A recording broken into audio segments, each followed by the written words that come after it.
Hi there, and welcome again to the Explaining History YouTube channel.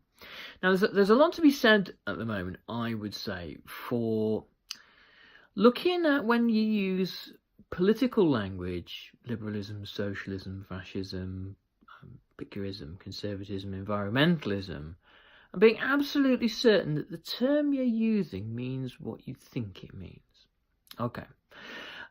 At the moment, we don't live in what I would call an information age. We live in many ways an era of disinformation. We live in an era where anyone can post anything to the internet, and defined political meaning, the meanings of terms such as, say, liberalism, become so diluted, so confused, so intertwined with other ideas, maybe slightly related ideas or similar ideas, but ideas which are, not liberalism, that when we actually come to talk about what liberalism is, it becomes incredibly difficult. So, let's say, for example, just for instance, if you're watching this, you're probably a history student or perhaps even a history teacher. We're going to start using, as you do in modern history, the language of competing ideologies that were at play in the 19th and 20th centuries, and the language of political discourse. We need to actually be really, really rigorous with ourselves and make sure when we're talking about these things that we're actually talking about them in a precise and meaningful way. Why? Firstly, it means that your essays are precise and meaningful. It means that you're talking about something that makes sense. Secondly, the more that people use and misuse terms like fascism or liberalism, the more that they become diffuse in their meaning and don't mean anything else in future, or they come to mean absolutely everything. At the moment, it doesn't matter whether you're a liberal or a conservative or a socialist or an anarchist. You can be accused on Twitter or something like that of being a fascist no matter what you say.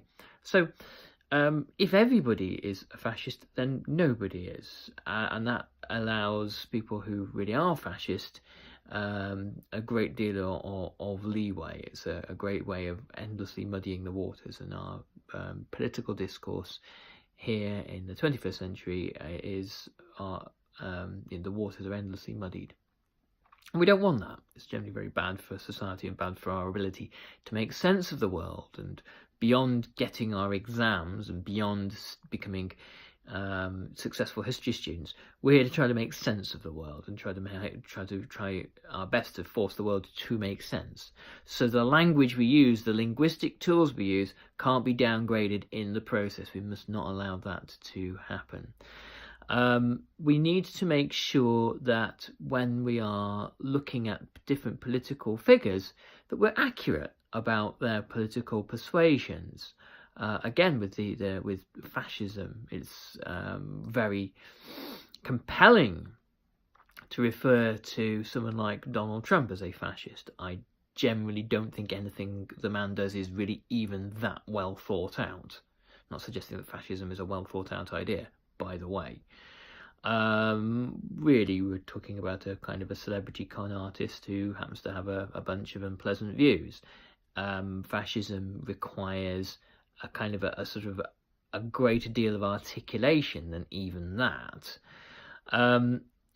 So let's not overuse these terms. Let's use them precisely and properly and selectively and strategically, and make sure that we use them so that they mean what they actually mean.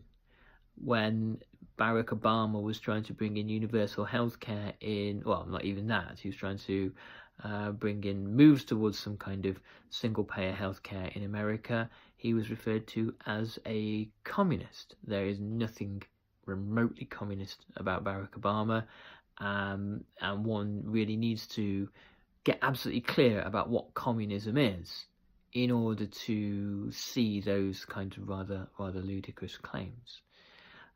So, as I said, these terms become watered down, they come to mean nothing, and we've got to be really, really careful with them. So make sure when you're using political discourse, political language, that you look up what it actually means.